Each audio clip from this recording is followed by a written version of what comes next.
నమస్తే, welcome to QR TV. నేను మీ రామపెరిక. అన్న, ఎలక్షన్లు వస్తున్నాయి. ఇక నేను సర్పంచ్ గానో లేకపోతే ఎంపీటీసో జెడ్పీటీసో ఎమ్మెల్యేనో ఎంపీనో దేనికో దానికైతే పోటీ చేస్తా, తర్వాత సంగతి ఏదన్నా కానీ అంటారు. అరే నిజంగా చేద్దు కానీ అన్న, మా నామినేషన్ పత్రం నింపొస్తా. నీకు నామినేషన్ పత్రం నేను ఎందుకు నింపుతాను? నా పిఏ ఉంటాడు, లేకపోతే నా ఎలక్షన్ ఏజెంట్ ఇంకోరితో చదువుకున్నతో నింపిస్తా. అంతేకాని నీకు నింపరాదా? నాకు నింపరాదు. మరి నామినేషన్ నింపరాకుండా నువ్వేట ఎమ్మెల్యే ఎంపీ అయ్యి నువ్వేం మినిస్టర్ అయ్యి నువ్వేట చూస్తావు ప్రజలను ఏం చేస్తావనంటే నేను చూడేముంది ఎన్నవల్ల చేయొచ్చులే అని అంటాడు. మరి ఇంతకీ ఈ నామినేషన్ ముచ్చట ఏంది? ఈ నామినేషన్ ఎవరికి నింపరాదు, ఎవరికి నింపవచ్చు అనే విషయం గురించి మనం ఒకసారి క్లియర్గా మాట్లాడుకునే ప్రయత్నం చేద్దాం. సో దీనికి సంబంధించి నువ్వు ఒక మంత్రివి, నీకు చదివే రాదు, నీకెందుకు ఆ శాఖ అని చెప్పేసి ఇగో మన బీజేపీ ఎంపీ ధర్మపురి అరవింద్ అయితే వ్యాఖ్యానించారు అనమాట. మరి ఈయన ఎవరి గురించి మాట్లాడిండు, ఏం మాట్లాడిండు అనేది మనం ఒకసారి పూర్తిగా చూస్తే, నీకే చదువు రాదు, నీకెందుకు విద్యాశాఖ, సొంతంగా నామినేషన్ పత్రం నింపలేవు, నువ్వే ముఖ్యమంత్రివి, సొంతంగా నామినేషన్ పత్రం నింపలేవు, నువ్వు ఒక ముఖ్యమంత్రి, నీకెందుకు ఆ పదవి, తమాషాలు చేస్తున్నావా, టైంపాస్ చేస్తున్నావా? ప్రపంచంలోనే అత్యధిక ఇంజనీర్లు తెలంగాణ నుంచే తయారవుతున్నారు, అలాంటి విద్యార్థుల భవిష్యత్తు ఏం చేస్తావు, నోటికి వచ్చినట్టు మాట్లాడొద్దు అంటూ ఎంపీ అరవింద్ వ్యాఖ్యానిస్తున్నటువంటి సందర్భాన్ని మనం చూస్తూ ఉన్నాం. మరి నిజంగా ఎంపీ అరవింద్ అన్నట్లు మరి తెలంగాణ ముఖ్యమంత్రి రేవంత్ రెడ్డికి నామినేషన్ ఫామ్ నింపొస్తుందా, నింపరాదా? ఇవన్నీ పక్కన పెడితే నేను మన ఒక వీడియో సోషల్ మీడియాలో చూసిన, బండి సంజయ్ మాట్లాడుతున్నప్పుడు బండి సంజయ్ కొంతమంది కింద కామెంట్లు పెట్టారు అనమాట. నీకు నామినేషన్ పత్రం నీ స్వతహాగా నువ్వు నామినేషన్ పత్రం నింపగలిగితే నీకు జీవితాంతం నీకే ఓటేస్తా, ఎప్పుడు నీకే బానిసగా పనిచేస్తా, ఎప్పుడు నీ ఏమంటే ఉంటా అని చెప్పేసి బండి సంజయ్కి ఒక పర్సన్ కామెంట్ పెట్టిండు ఫేస్బుక్లో.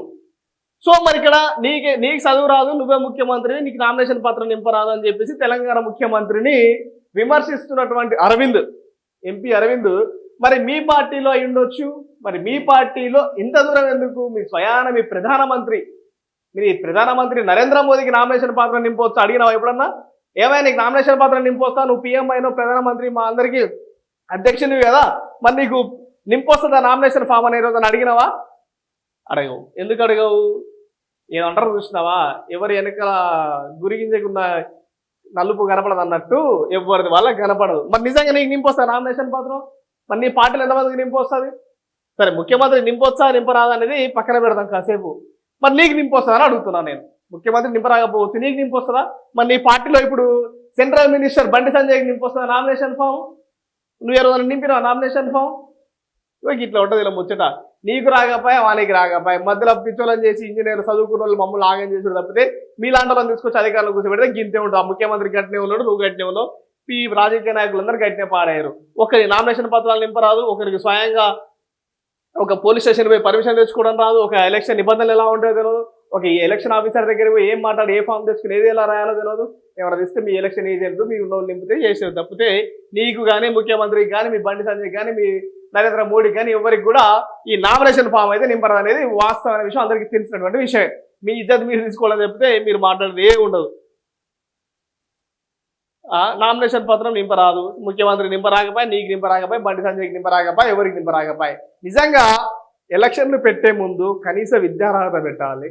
నిజంగా ఈ ఎలక్షన్ సిస్టమ్ తీసేసి చదువుకున్నోనికి ఇంతమందికి ఇది క్వాలిఫై అయితేనే ఈ ఎడ్యుకేషన్ క్వాలిఫికేషన్ ఉన్నోళ్ళు మాత్రమే నామినేషన్ చేయాలని చెప్పేసి పెడితే బాగుండదు అని చెప్పేసి, నిజంగా అది కూడా రావాలి, ముందు రోజులలో ఖచ్చితంగా రావాలి. అప్పుడు వస్తే కానీ ఈ నామినేషన్ పత్రాలు నింపుడేటనో గదిలో ఏమేమి ఫాములు ఉంటాయో, ఎన్ని ఫాములు ఉంటాయో, నీ అఫిడవిట్లు ఏమేమి కొట్టియాలి, ఏం చేయాలి అనేది తెలుస్తుంది. మరి వాస్తవానికి నిజంగా వాస్తవానికి 100% నిజమే మాట్లాడిండు ఎంపీ అరవింద్, నిజం మాట్లాడిండు. ఆయనకి నామినేషన్ పత్రం నింపరాదు, ఈయనకి నింపరాదు, బండి సంజయ్కి నామినేషన్ పత్రం నింపరాదు, మినిస్టర్లకి, ఎమ్మెల్యేలకి, ఎంపీలకి ఎవరికి కూడా నామినేషన్ పత్రాలు నింపరావు అనేది 90% ఆఫ్ చాలా మందికి నామినేషన్ పత్రం ఎట్లా నింపాలో కూడా తెలియదు నిజంగా వాస్తవం మాట్లాడితే. కాబట్టి రానున్న ఎలక్షన్లు అయినా ముందు రోజులన్నా దాన్ని ఖచ్చితంగా చేంజెస్ చేసి, ఎలక్షన్లో చేంజెస్ చేసి చదువుకున్న వాళ్ళకి ఈ క్వాలిఫికేషన్ మినిమం డిగ్రీ క్వాలిఫికేషన్ ఉన్న వాళ్ళకు లేదా ఇంకో క్వాలిఫికేషన్ ఉన్న వాళ్ళకి మాత్రమే ఎలక్షన్లో పోటీ చేయాలి ఒక నిబంధన దీనికి తీసుకొస్తే ఇట్లాంటి చదువు రాని వాళ్ళందరూ పోతారు, మన దేశం రాష్ట్రం బాగుపడుతుంది. సో ఇది ఈ నామినేషన్ పత్రం గురించి. ఇక మిగతా విషయాల గురించి కూడా మనం మాట్లాడదాం. సో అంతకుముందు అయితే ఖచ్చితంగా మన క్యూఆర్ టీవీని సబ్స్క్రైబ్ చేయండి. ఖచ్చితంగా మన క్యూఆర్ టీవీ నిజం వైపు నిలబడతాం, నిజమే మాట్లాడతాం కాబట్టి ఖచ్చితంగా క్యూఆర్ టీవీని సబ్స్క్రైబ్ చేయండి, సపోర్ట్ చేయండి, లైక్ చేయండి. Thank you.